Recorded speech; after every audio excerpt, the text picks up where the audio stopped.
and welcome to another Comics with Kids. I'm here with Kate, and we're breaking down part 2 in our Thor, the mighty Thor, Jason Aaron storyline of Jane Foster taking over the hammer and the mantle of Thor. So, the first part, you can search down through our list of videos to watch that one. We're down to the last 4 trades, and we're going to start with the Lords of Midgard. And as with the other storylines, a lot of these center around the villain Malekith, the Dark Elf, and he's kind of manipulating a lot of classic Thor villains and modern Thor villains in a way of sort of like threatening the power that he perceives as weak. Because Thor is out of the way, there's this new Thor. This particular one spends a lot of time dealing with, is it Dario? Dario Agger. And he's a Minotaur. Yeah, he's the Minotaur. He's got like all this power as far as money and wealth from his family. And he's battling with the Midas family. There's this woman, Obulette. Mm-hmm. And she is using her father's gold bullets. I think this one is pretty convoluted. I'm not totally in love with this one, but it has several really cool sequences where we get to see how this hammer is affecting her. So there's Jane when she should be going to chemotherapy, which is the medicine for her cancer, but instead the hammer is, it's like calling to her that there's trouble and she's got to go do these things. So she's sort of foregoing her health for the sake of saving people. As you get further into the storyline, the best stuff is always centered around Jane dealing with this hammer and what it's doing and what it's costing her. Jane is sort of having to prove her worth to everybody. Specifically in this one, it's S.H.I.E.L.D., which is trying to stop anybody with a secret identity, that whole Civil War storyline. So Jane's trying to keep her secret identity, so they're trying to capture her. And of course, there's a wonderful twist where Jane catches a bullet, one of the golden bullets in her hand, to stop the fighting. The problem is, of course, then she starts to become infected by the golden bullet. And what doctor comes to her rescue is Jane Foster. So Jane is sort of being rescued by herself. Jane. Kate, what did you like or not like about this one? Well, it was kind of the same as you. I didn't really like the backstory stuff with them. And, like, the little twist at the end, I liked that. Which twist? That was good. The little, where there's Jane Foster saving Thor. Right. I like that part a lot. And the artwork in that bit was kind of cool, too. The gold sort of changing her hand. Mm-hmm. And, yeah, that was some... And then getting the gold bullet out. And then what happens when they drop that gold bullet. There's some really cool stuff in there as well. The second one we're talking about today is book 3 in this storyline. It's the Asgard Shi'ar War. This one has to do with the Shi'ars. If you don't know them, they're X-Men related, and there's a few X-Men stories in this next 2 trades. Led by the Guardian as their main enforcer, they go out and collect Thor and bring her back to test her to prove if she's worthy of being Thor at all. The drawback of this trade is there are a few stories drawn and sort of adjacent storylines, so the artwork varies pretty dramatically from one to the next. So some of the artwork I'm not a huge fan of, but then there's other pieces that are just, stunning, that are just really, really cool. I think when it's Russell Dauterman doing the work, it's stellar stuff. So they put Jane through several rounds of tests, the Shi'ars. And there's the Guardian, if you haven't seen him before. He shows up in the X-Men comic books a lot. Among the things they ask her to do, so these are the leaders of the Shi'ars, right? You may have seen them from some X-Men. Did you ever read about them in X-Men? No. Okay, so this is your first time seeing them. Okay. So like rescuing a village from a giant wave. Little tests for her power. Can she use the hammer correctly? And the truth is, Jane has sort of has this relationship with the hammer where it like comes to her, it talks to her. Mm-hmm. What do you think about that connection between her and the hammer? Well, they didn't really do it in a bunch of Thor movies. No. I liked that they did it with a girl instead of a boy. Why is that? Well, I just feel like there aren't enough girl superheroes, and like having something that a boy doesn't have is pretty cool. Right. If there's another person that has a different gender than you, that's the same power. So do you think the hammer acts different because she's a girl? That the hammer was one way with Thor and is a different way with Jane Foster as Thor? I think she's more powerful than him. Okay. That's a cool way to think about it. That. So Jane, of course, gets frustrated with being tests, and at one point she says no more challenges and tries to shut the whole thing down. And then there's a cool storyline involving some of the side X-Men characters, and in a kind of fun twist, Phoenix plays a real cool part in this. And I don't want to ruin any of that, but just the way they use Phoenix as a character and the way Phoenix interacts with Jane is really kind of one of the highlights for me of this storyline. That brings us to the next one, the War Thor. And in the previous video, we talked a little bit about there being other hammers, specifically this War Thor hammer, which is kind of like an axe hammer. It looks a lot like the one in the new Avengers movie, the one that Thor has with, it's like got an axe and a hammer on, but one on each end. But that nobody picks it up, nobody can use it. Even Thor himself, Odin's son, says, I'm just going to guard it, I'm not going to carry it around. Well, in this particular trade, one of the most important things that happens is Malekith's plan starts really playing out, and he's attacking a lot of the different realms, specifically Volstag's realm. Volstagg, if you remember, is kind of the giant bearded friend of Thor. And of course, he is so enraged by what's going on.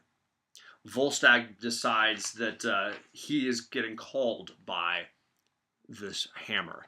And when he picks it up, he becomes the War Thor. And so a lot of these books, a lot of this book centers around Lady Thor having to stop Volstagg and then go about fixing this problem by challenging his power so that he can really face the real enemy. He's destroying all the realms, right? He goes to the Frost Giants, he goes to the Dark Elves, he goes everywhere to try to seek his revenge. And she shows up and, of course, has to try to stop him. Do you remember how she stops him? No. I thought it was a kind of fun twist, and I'm not. It's not a huge ruin, but the idea that she would go to him as Jane and just sort of walk up to him and not fight him, but just sit and talk to him in his grief. Because the reality is he's sort of caught up in the grief of losing so many people he cared about that he can't stop seeking revenge. These two issues connect to X-Men a lot. So those X-Men fans, you get Apocalypse, you get a few X-Men, you get the She-Ra, the Guardians, you get Phoenix comes in, both trades. Those kind of stuff I think is kind of cool. I liked that Volstagg was the War Thor. Okay. Because you wouldn't expect this big that guy to be the War Thor. You'd expect someone like buff, like Heimdall or Odin or someone. Uh-huh. And you wouldn't expect Volstagg to be the War Thor at all. That's a good one. So that one sort of concludes with the hammer, the War Thor hammer being set down by Volstagg, but clearly it still calls to him.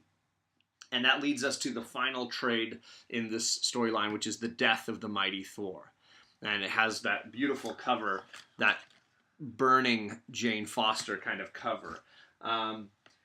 So in this storyline, we have the Magog, which is this classic villain from Thor's history. And the Magog is routinely showing up in Thor to kind of be this world-ending character. And in this particular storyline, he is set free by Malekith as part of his master plan to destroy the new Asgard. The Magog first fights Volstagg and defeats the War Thor. Volstagg thinks he's strong enough, but, the Magog just grabs his hands and breaks them and takes the hammer away. So it seems to build more and more towards Jane Foster having to pick up that hammer and make a decision. We're understanding now that the hammer is killing Jane, that using it makes her cancer worse. and she's got to decide what to do. And when Odin's son, when Thor, the original Thor, finds out, he tells her to stay in bed, get well, do not get involved in this fight. The Hammer keeps asking her, telling her to come and fight, which is which I think is really cool. And there's some great drawings of the Magog destroying the Rainbow Bridge and some of the stuff they used in in Thor Ragnarok, right, where they had Fire guy. I don't remember the fire guy's name. He was bringing about Ragnarok. Yeah. But like they were destroying Asgard. The same sort of thing is happening here. So there's Thor and his father trying to stop the Magog, and it's just seems hopeless. And of course, it's all building towards the drama of Jane Jane has to choose between saving people or saving herself. So there are some really fun flashbacks with Jane where she's thinking back to the Thor who was a doctor at one point. That was like his alternate identity. He was a doctor, and she was having some tragedy in her own life in the hospital, and you get to see a younger Thor and a younger Jane, and she's really just deciding how she feels about it. Of course, it's building to her making the decision to answer the call of Mjolnir. The cover work is just unbelievable, and one of my all-time favorite variants is this one by Art Germ. I mean, I'm still trying to buy the Virgin variant where there's no writing on it at all. It's just the picture. I really want that variant. I mean, it's going for like $100 right now, so I don't think I'm ready to drop that much money. But it's just a superb cover. Unbelievable. You get great backstory as to how Jane was able to go onto the moon and get the hammer in the first place. Because it's very curious that a human could breathe and get to the moon. It's very complicated. You get some very good fight sequences where Jane has to go head to head with the Magog. And then, of course, Thor being very upset that Jane has sacrificed her life. There's also funny stuff. You get to see arm wrestling with Hercules, Thor versus Hercules. So this one is probably my favorite of all the trades. I like the big thing at the end that happened. How she died. Sad. I like that though. The tragic ending for Thor. I mean, obviously the whole title is the death of the mighty Thor, so it's not a spoiler to ruin the idea that it's building towards her demise. But so you like the way. What did you like about it? If you can describe it. I liked how she threw Mjolnir with the Magog into the sun, and it exploded. That was pretty cool. Mm-hmm. I thought that was really cool. So she found out a way that she might be able to destroy the Magog, right? But she'd also destroy Mjolnir. It could potentially destroy Mjolnir, yeah. And maybe her. By connection, Mjolnir keeping her alive in some ways, right? Well, I like that. Well, like one of my favorite superheroes is Thor. Mm-hmm. And from the movies, you mean? And I'm happy he's a boy, but I wish there was a girl. Mm-hmm. And I'm happy that he made a girl. Thor, and I really liked that. That was really good. It'd be interesting if maybe they figure out a way to bring that into the Marvel movies, right? Somebody gets Thor's hammer. Now that he's got the axe, Stormbreaker, maybe they rebuild Mjolnir or something and some other character. Because I think they can't have Chris Hemsworth forever. It'd be interesting to see if they were able to kind of build some of this in. Because I think it would be really interesting. Well, that's it for us for now. I think definitely love these 4 trades. They're among the best in the set. But mostly, I'm an X-Men fan, so that might be part of my bias. Please like and subscribe. Leave a comment. Kate always likes to hear your comments. I obviously do too, because I'm the one that replies. And then hopefully we'll do another breakdown soon. Do you have any? Oh, we're thinking of still trying to do Batman Year 1 as a chat between the two of us. So hopefully that'll be something that we bring soon. Thanks, everybody. Thank you.